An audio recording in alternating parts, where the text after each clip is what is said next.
Je m'interroge ce jour sur la question ou la double question de la rupture de la bus sur la nationale numéro 6, l'axe Bagno-Mayo-Darlé et l'abandon de la nationale numéro 1 qui dessert Maroua-Kousséri après financement dans ce pays.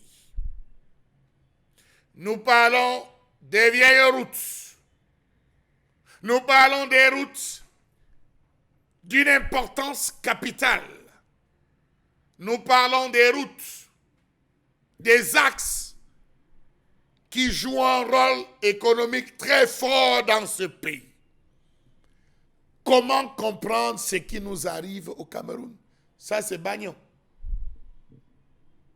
C'est Bagno. Pour traverser même Bagno, parfois, il faut être fort.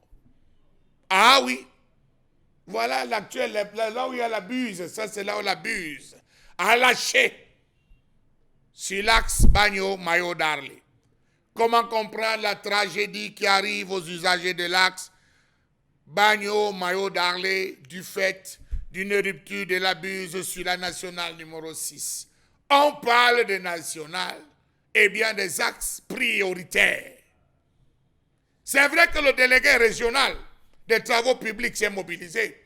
Il a dit qu'il fallait 20 millions de francs CFA pour aménager. Oui, ça c'est un provisoirement définitif et non le définitif. Savez-vous que sur la route nationale numéro 6, plus précisément dans la localité d'Alat, au lieu d'IPK 18, arrondissement de Bagno, région de la Damawa, l'une des buses qui permet la traversée de cet axe routier connaît un effondrement progressif. Comment comprendre que ce tronçon qui sépare les localités de Bagno et Mayo-Darlé, long de 57 km, soit abandonné de la sorte? 2 jours pour parcourir 57 km. Les misères d'un axe routier, la honte d'un pays. 2 jours pour faire 57 km. Partant de Yaoundé pour le sud, tout est OK. Partant de Yaoundé pour l'est, tout est OK. Partant de l'est pour l'ouest, approximativement. Partant du centre pour aller directement à l'extrême nord, trop de points et de points et de points et de points d'interrogation. Partant de la Damawa pour le nord, question. Partant du nord pour l'extrême nord, autre question. Parcourir les 57 km qui séparent Mayo-Darlé à la ville de Bagno, dans la région de la Damawa, est un véritable calvaire. En saison de pluie comme celle-ci, de nombreux camions sont embourbés sur la chaussée par endroits. L'érosion a entraîné la création d'énormes trous sur cet axe non bitumé. On peut faire. Rien ne dépasse car impossible n'est pas camerounais. On peut y travailler. Il y avait à une certaine époque ce qu'on appelait des brigades de veille qui se baladaient sur tout l'étendue du territoire national pour mesurer les dimensions, l'épaisseur du bitume, vérifier les axes accidentogènes, vérifier les endroits où c'était abîmé.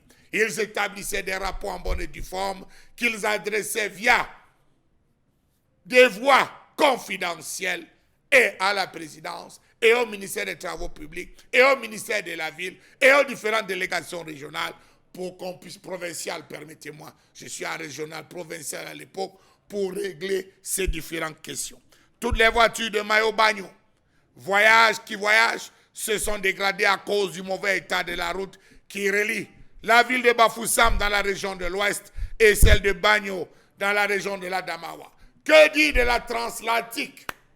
Voilà ce projet qui était cher à notre cher président Babatoura Amadou Ahidjo à l'époque. La transatlantique a été abandonnée. C'est la boue, c'est la poussière que l'on prend. Conséquence, les prix des denrées ont flambé et la vie est devenue très chère dans ces différents axes. Que dire de la nationale numéro 1 qui se trouve dans un état littéralement impraticable depuis des années? L'axe Maroua-Kousséri, la route de la honte.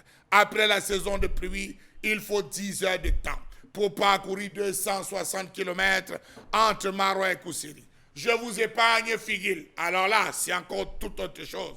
Ou encore Guidère, parce qu'avec le retour des pluies, c'est grave.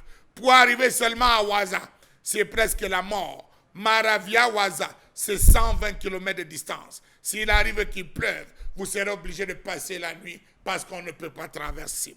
Comment comprendre que chaque année, c'est la même rengaine, les mêmes posologies, les mêmes diagnostics. On attend les fortes précipitations qui rendent un peu plus impraticables les tronçons de routes déjà endommagés pour procéder à des interdictions de circulation. Comment comprendre l'abandon d'un axe clé comme celui-là qui relie, dans un premier temps, le Grand Nord au Grand Sud du pays, dans un second temps, le Cameroun à la sous-région Afrique centrale, et dans un troisième temps, le Cameroun, le Nigeria à l'Afrique de l'Ouest. Savez-vous que plusieurs produits destinés à la consommation des Camerounais empruntent cet axe routier vice-versa? Savez-vous que les échanges économiques et commerciaux entre le Cameroun et les zones citées supra prennent chaque année d'énormes coups et pertes à partager? Voilà donc une négligence de l'État camerounais qui impacte gravement sur la circulation des marchandises du Cameroun vers le Tchad et réciproquement, tout comme du Cameroun vers le Nigeria. Sur les marchés annuels respectifs de plus d'une centaine de milliards de francs CFA qui dépendent non seulement de la viabilité de la route Maroua-Koussiri, mais également de sa capacité à supporter le trafic des gros porteurs.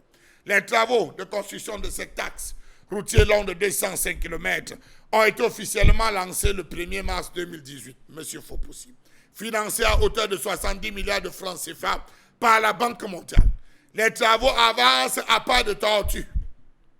Les sous-traitants AC International Millennium et Sombri avaient été recrutés en 2020 pour éviter de perdre ce financement de la Banque mondiale.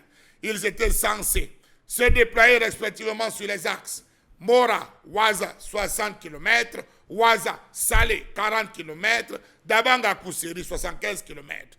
Le génie militaire qui avait débuté les travaux ne devait plus alors que se contenter du linéaire de 30 km entre Salé et Dabanga.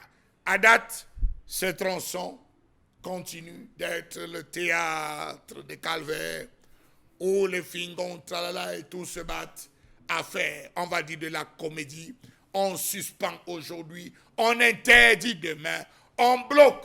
Finalement, il y aura de quoi réveiller Louis de Finesse pour faire rire tout le monde parce que la souffrance, elle a dépassé le niveau des larmes et des pleurs. C'est plutôt rire, comme disait Victor Hugo, devant la bêtise humaine plutôt que de pleurer. Rire en vaut mieux.